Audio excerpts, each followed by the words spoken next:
Я родился и вырос в Стамбуле.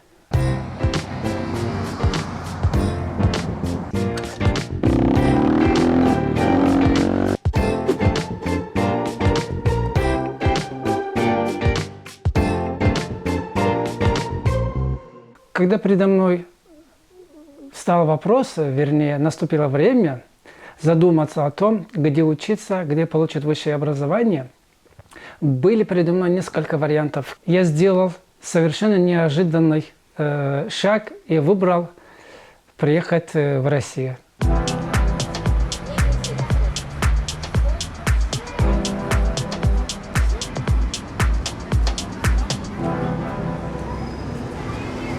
Но в этом меня очень сильно не то что осуждали, критиковали, даже мои некоторые знакомые, родственники. Я сказал, что у меня другое мнение насчет этого.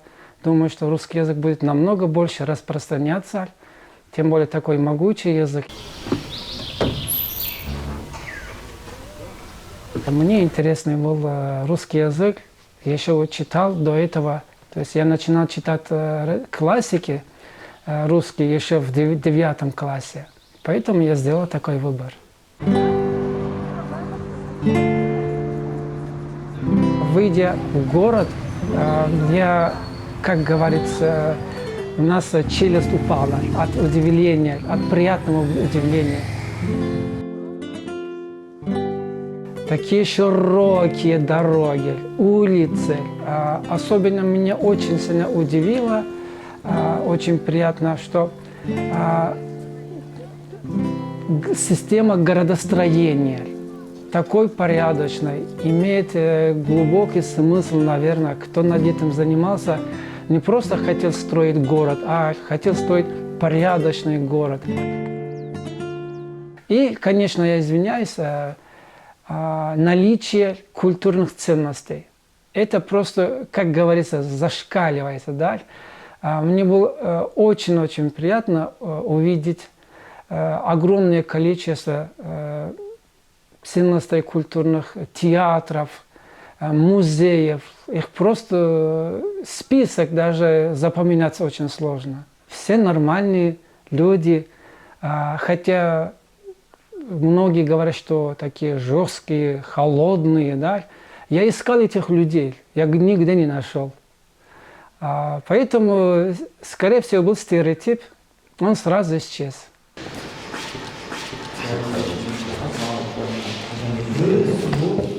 Merhaba. Привет. Здравствуйте. Здравствуйте.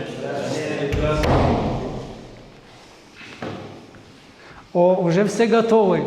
Да, мы готовим. Очень хорошо, что вы готовы. Как поживаете? Все хорошо? Очень отлично. Так, желающие начинать читать?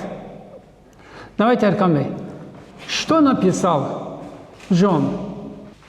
Он, Джон, письма написал. Все, он написал письмо. Русский язык мне удался очень легко, только по одной простой причине, что я занимался очень упорно. И с неломаемым терпением, огромной мотивацией, часами, может там в день 5 часов. Я даже на улице на ходу разговаривал, старался говорить, лекции читать. Некоторые люди меня называли, он, наверное, сумасшедший. Как говорится, по-русски, крыша поехала, да. Вот, но я не обращал внимания. Я знал одно, что если хочешь учить язык, особенно такой сложный язык, надо просто погружаться и окружать себя этим языком. Почему он пошел в банк?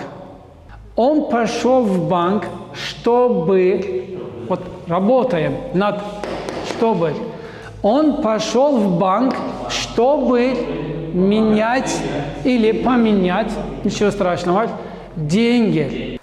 Есть некоторые полиглоты, которые утверждают, давайте не будем сказать, что утверждают, говорят, что они знают более десятки, а некоторые 20 языков. Но вы никогда не увидите, как они разговаривают на этих 20 языках. В общей сложности я изучил просто конструкцию и структуру около 50 языков. Но в данный момент у меня 4 рабочих языка, на которых я могу говорить, писать и вести диалоги, выступать с речью и так далее. Это начиная с любимого русского языка, русский, английский, арабский, османский язык. Когда вы говорите на русском языке «отдохнуть», это не значит, что вы ничего не делаете. После работы вы можете сходить куда-нибудь. Ходишь на дискотеку? Да. Как часто?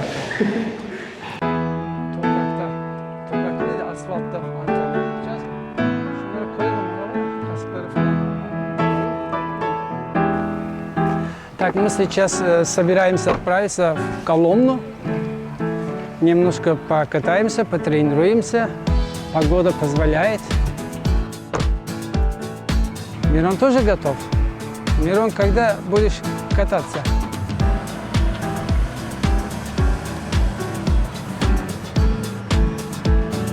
Просто покатушки устроим.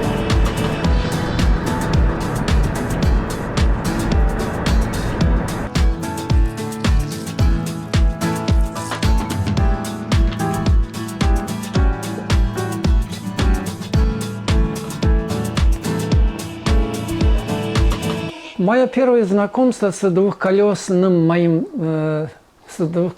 другом это произошло в 14 лет. Да. Втихаря, конечно, от родителей. Это был советский мотоцикл «Восток». Да. И потом Минск.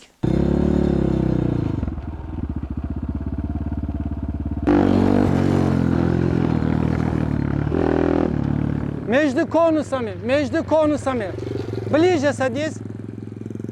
В один момент я очнулся, что я уже тренер.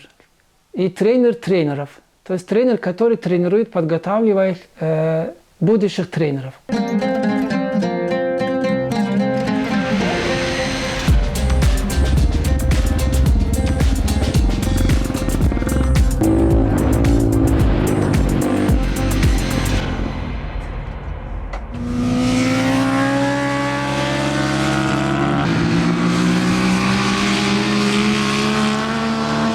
Это в Казани. Это, могу сказать, что мой самый любимый трек в Казани. Это лучшее время для среди мотоциклистов.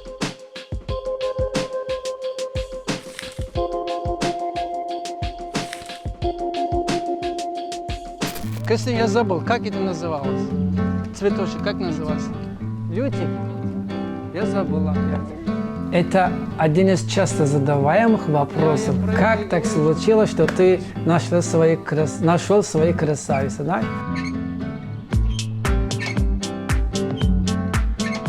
Знаете, очень простым образом. Это был через интернет. Но это не типичный сайт или какой-то, как социальные сети и так далее. Но я добился каким-то образом, даже почту писал. После долгого молчания, игнорирования, несколько месяцев, я все-таки добился хотя бы немножко пообщаться. Оно у меня строгое, серьезное, но чем, может быть, привлекло меня.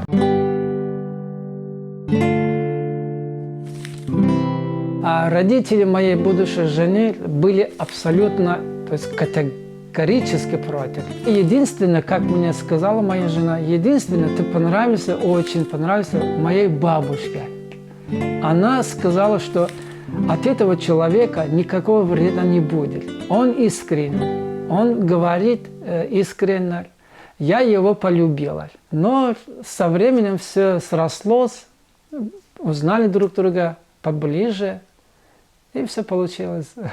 Это просто как подарок судьбы, что ли, так произошло. И мы больше не расстались. Уже 12 лет. Кстати, твоя рука. Погулять по городу, особенно летом, конечно, очень душевно, так сказать, вдохновляет. Мои дети родились в Москве. На старт. Марш!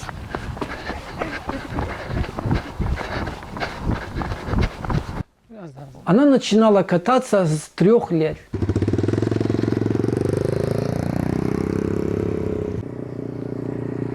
Я когда посадил ее на велосипед, я даже 10 метров не удерживал ее. Она пошла сама, поехала. А на мотоцикл пересадил на электронный. 3 года также, она сразу перепрыгнула на другой мотоцикл в 5 лет. Активно до сих пор катается.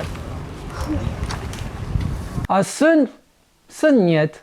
Он, скорее всего, либо инженер-механик, либо инженер-строитель, вот что-то вроде того. Он, как моя жена, он спокойно в этом плане, даже не подходит к мотоциклам. В России условия для моей семьи лучше. Я чувствую себя в своей тарелке. Я понял, что я давно искал такой образ жизни, такой город. Он имеет такое удобное расположение для меня. Он позволяет мне ехать куда я хочу.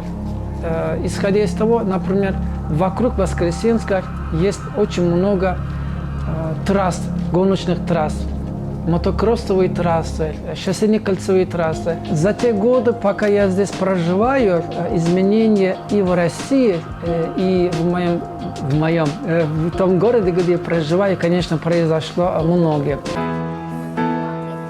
Были проведены реставрации, обустройство парков, где мы сегодня ходили, показывали. И появился недалеко от моего дома, я так называю, многофункциональный парк.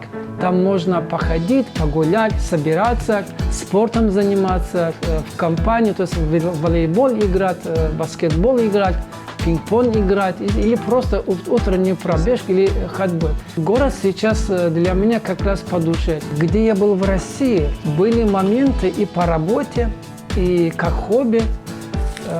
Несколько раз объезжал Центральный федеральный округ, то есть диаметром 600 километров. Нижний Новгород, Тверь, Смоленск, даже заезжал в Беларусь, Минск, товарищи, обратно возвращался. Такая красивая природа, необъятная страна.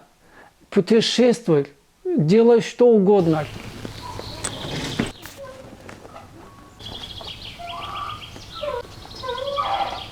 В данный момент я занимаюсь подготовлением книги, вернее, как пособия для учащихся, кто хочет учить русский язык. В первую очередь, никогда не выбирайте слова случайным образом из словаря. Слова обязательно должны быть связаны с неким источником или событием. Однажды я хотел заказать курицу, но не знал, конечно, тогда очень плохо знал русский язык. Не могу сказать с курицей, то есть именно с знаю, а курицей. Думал, долго думал. Потом говорю, знаете, женский петух. Было еще такое, я хотел купить будильник. Подошел я к рынку, но не помню слово, как называлось. И подошел, можно мне, пожалуйста, дебильник? Она посмотрела на меня так, сынок, дебильники не здесь, они в другом доме живут. Я говорю, а это как назвать? Это будильники. Как тебе место, Аня? Я волнуюсь. Конечно, давно не каталась, да? Не, разменяемся немножко. Как я говорил однажды, вместо того, чтобы сказать разменяться, разменяться, да? Не разменяемся, а разменяемся. Да. Русский язык. Поскольку я уже здесь давно живу, да, у меня, да, друзей есть, знакомых намного больше. Особенно из мой круг, это мотообщество, естественно. Если считать, я не могу пальцем считать. У меня очень много знакомых. Русские улыбаются нередко. Они не улыбаются без какой-то причиной, особенно чужим и незнакомым людям. Потому что есть восприятие, понимание, когда и для чего надо улыбаться. Они очень улыбчивые. Не то, что улыбчивые, вы потом поймете, что вы мало улыбаетесь по сравнению с ними. Россия все-таки имеет свой образ жизни. Если воспринимать государство как человек, русское государство, оно живой организм. Рождается, развивается, имеет свои точки зрения. Россия – это такое богатство со своим самоваром в Тулу, как Евросоюз. туда не войдет. Да? Есть свои принципы. Может, даже не захочет. Почему? Потому что есть свой потенциал огромный, ресурсы. Это все-таки отражает на ментальном плане, да? Как держава. Вот эти факты, сильное государство, отражается на характере русского человека. Он чувствует себя сильным и не хочет прогибаться. Пусть другие прогибаются. Турки, родственники или друзья, они говорят, ты все-таки обрусел. А если спросить у моих русских друзей, ты столько лет здесь живешь, ты все ведешь себя как турок. Да? То почему так? То есть я понимаю, что я держу баланс. Но что я могу о себе сказать по этому поводу? Я могу сказать, что я занимаюсь мониторингом. Я брал и стараюсь брать положительные вещи для того, чтобы сделать свою жизнь более мудрой. Я вот, наверное, все-таки стараюсь учиться у русских быть более спокойным. И не сразу проявлять свой восточный характер. Это именно неизбежная часть подобного образа жизни, неотъемлемая часть даже. Здесь находишься, скучаешь по родине. Вот я туда езжу, например, проходит пару недель, все, я уже начинаю смотреть на чемодан. Пора, может, надо было не на 2 недели, а на 10 дней. Меня ждет мои мотоциклы, тренировки или там какие-то мои занятия.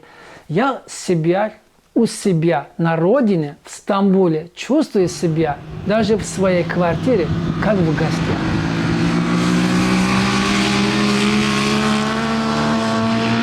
Россия, я люблю тебя.